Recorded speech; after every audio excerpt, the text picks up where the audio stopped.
Now, according to Lightfoot, the Christianized Essennes, I don't know what that means. This is this author who seems to be speaking and editorializing at the same time. You got to use words that are in the passage itself. The Christianized Essennes doesn't appear in Scripture. Condemn the slaughter of victims on grounds very different from those alleged in the Epistle of Hebrews. So if you have a different point of view, that's contradictory, and Hebrews is established by virtue of an examination of the other 65 books of the Bible as part of the Scripture inspiration of God, the Holy Scriptures, then we better take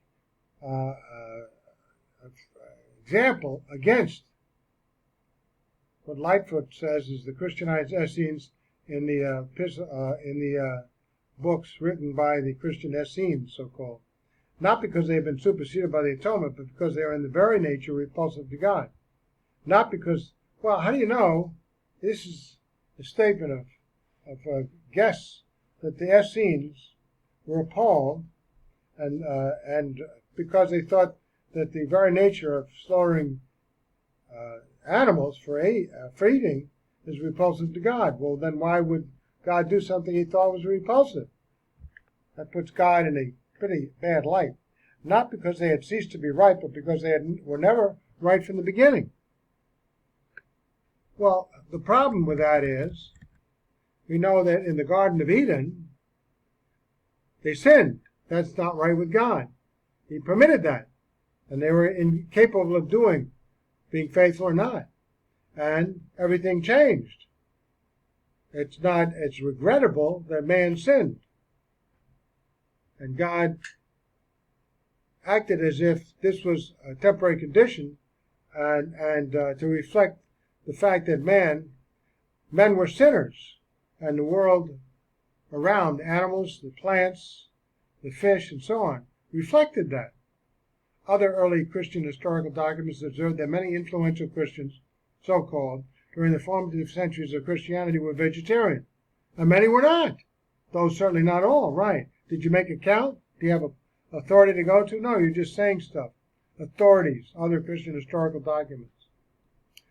Maybe they couldn't get meat because meat was at a premium at times, but other times in some places the game was readily available and they ate what they had.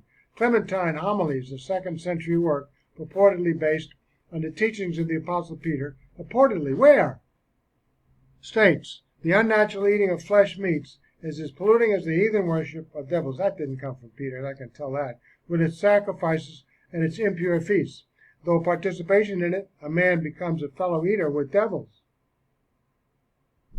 Well, the problem with that is, why did Peter come in to have meals with the Christians when he got that vision? He didn't. Well, if it's that abhorrent, why did he do it? See, that's not part of the Scripture. That's a contradiction. Well, the Didascalia does not endorse itself vegetarianism. It records a group of individuals who believe that they should not eat flesh, and said that a man must not eat anything that has a soul in it. Again, well, I have to do it here.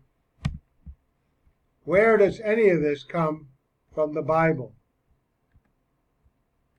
One unbiblical statement after another.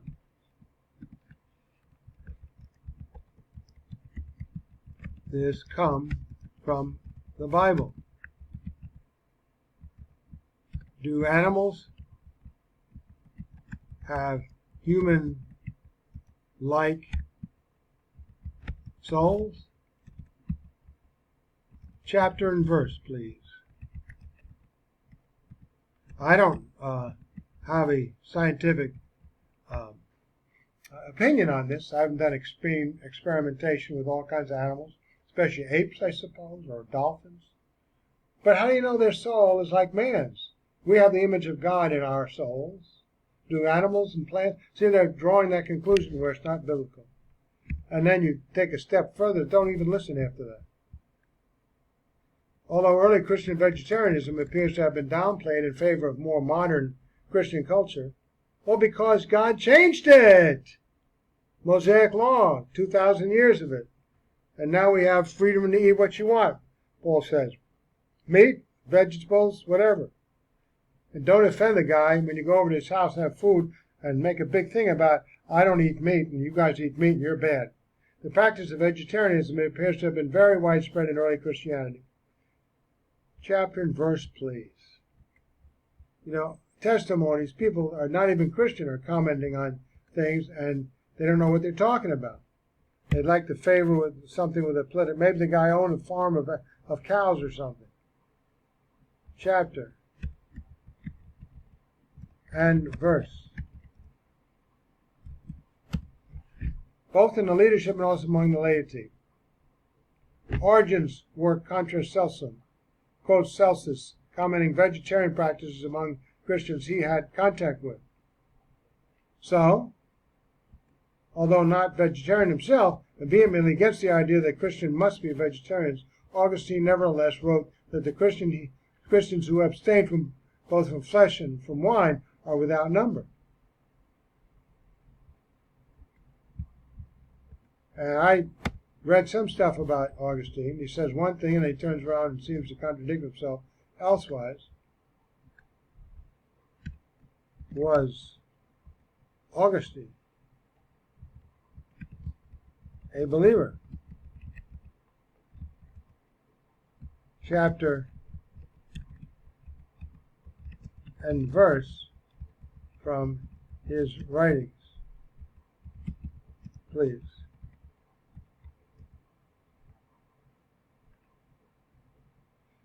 He wrote on John 6 and seemed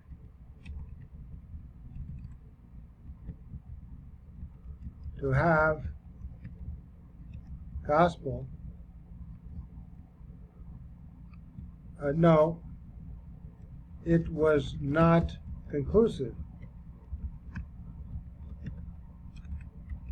whether or not he was a Christian.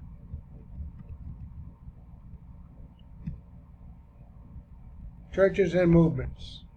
Historical developments. Followers of the Gnostic sect known as Catholicism practiced vegetarianism as early as the Middle Ages, though eating fish was allowed. So what does that prove? So what?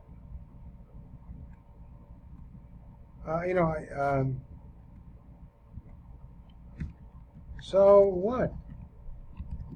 They were not Christian. Besides, Christians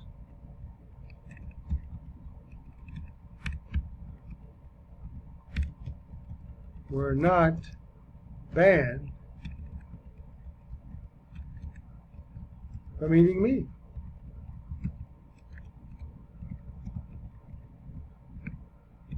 So why bring up another group of people?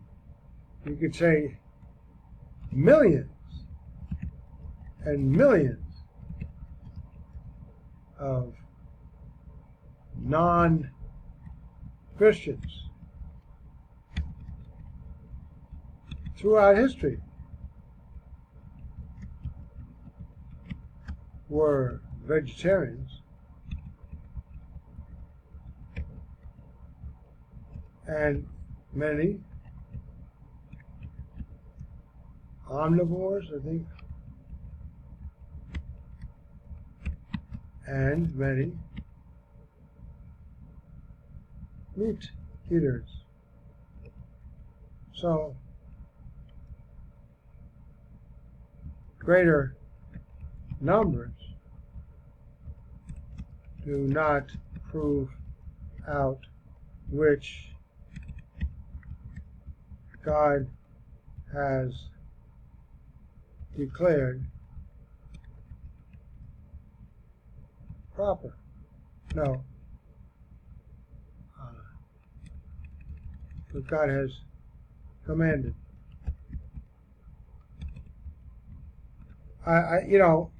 Immaterial stuff, read all this stuff, that's people's opinions, but what has God said? Because most of the time,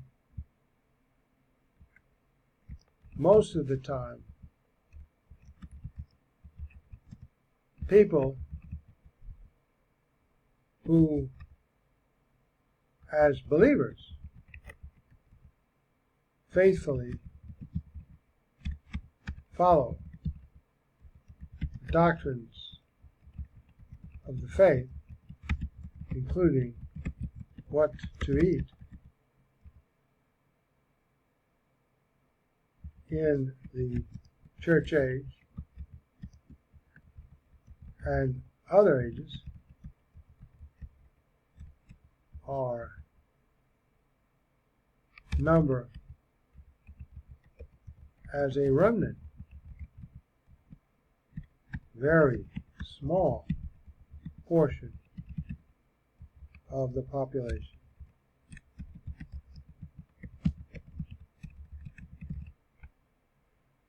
All right, so, these are immaterial things, and it's all totally confusing. They go on and on and on. If you keep reading and listening to this, I just soon erase this, but I want to show you what you have to do and read the whole article. Irrelevant. I would just write irrelevant all over the place. Big old stamp. Irrelevant. The Bible Church, founded by Reverend William Coward, 1809, followed a vegetarian diet. So what?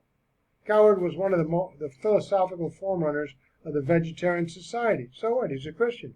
They have a Christian that was a bicyclist, and he founded a church that everybody rode a bicycle. Well, so what? Now, if they didn't have spinach, no good, right? Coward encouraged members to abstain from eating of meat as a form of temperance. Coward emphasized that vegetarian was good for health. Okay.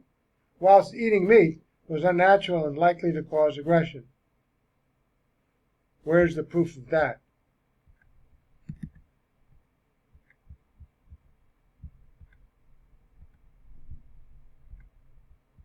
Evidence, please.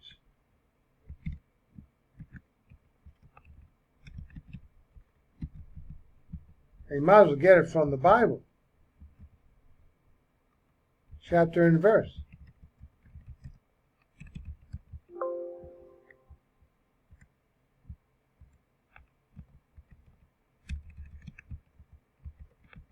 Please.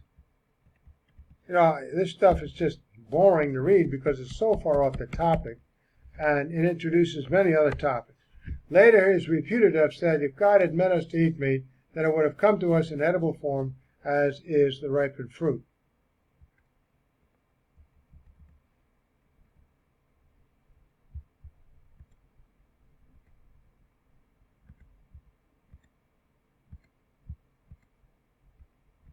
Christians.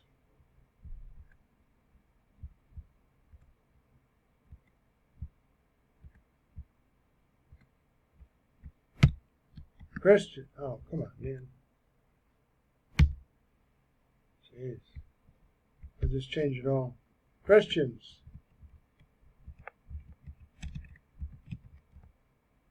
Came in the 1st century A.D. Cannot apply commands to Adam and Eve.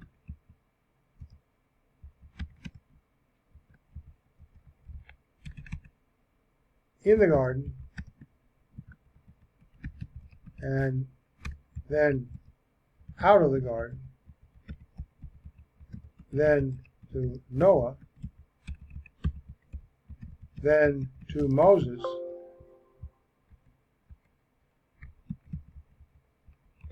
check what Paul has to say.